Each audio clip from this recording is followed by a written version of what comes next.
Good evening, Guam. J.D. Iriarte here with your local sports. Today is the last day for high school girls soccer, and the current standings seem to be set in stone. Here's Robert Balahajia with the highlights from one of those games. Good evening, soccer fans.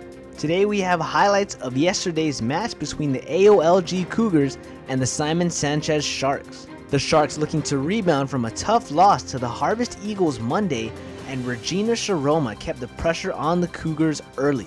She had the Cougars coach screaming for someone to play defense on her. She led the relentless attack the Sharks put on the Academy defense in the first half. Stephanie Berdalio of AOLG here played hard, but the Sharks defense just wouldn't let up.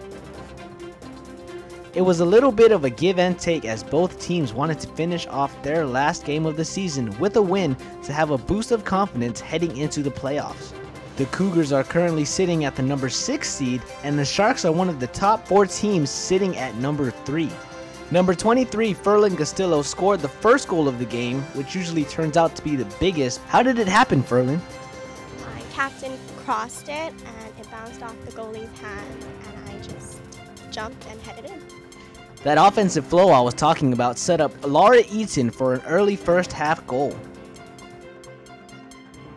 Olivia Flores from the Cougars trying to keep her team in the game, scoring the only pair of goals Academy had. Here's one she scores off a nice cross from Stephanie, and Olivia came out with a never quit attitude. Captain Janelle Banks of the Sharks commented on her team's focus and fuel. Our main focus was just to fix all of those errors we made against Harvest, so that was our fuel, yeah. Check out this goal here by the Sharks' number 2, Judy Robles. Watch as she kind of just scores with a header. Let's take a closer look at that play. Here she is beating the defender and kicking it off the goalie's shin as it ricochets off of her head and goes in for a goal. After the play, she's not even sure what quite happened. The Sharks get the 4-2 win and will be the number 3 seed in the playoffs. With playoff focus now at hand, here's Captain Banks with the game plan.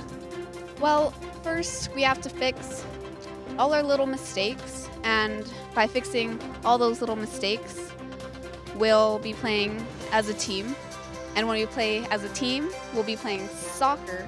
We'll be playing real soccer. And by playing real soccer, that's how we'll win the championship. With more on soccer and volleyball playoffs, here's JD in the studio. As I mentioned earlier, high school girls soccer wraps up tonight, and here we take a look at the team records and place standings. The ND Royals finished the top seed at 8-0. They are playing their last game tonight, but regardless of what that result is, they will be in first place. The Harvest Christian Eagles lock up the 2nd seed, and the Simon Sanchez Sharks right behind them at number 3. The St. John's Knights, 1 loss behind the Sharks at number 4, and the Guam High Panthers are at number 5. At the other half of the standings sit the Academy Cougars at number 6 and the GW Geckos at 7. The JFK Islanders are the 8th seed, and coming up in 9th are the Southern High Dolphins. And the 10th seed, the Ukadu Bulldogs, wrap up the playoff standings in soccer. If there are any changes after today's games, we will keep you posted.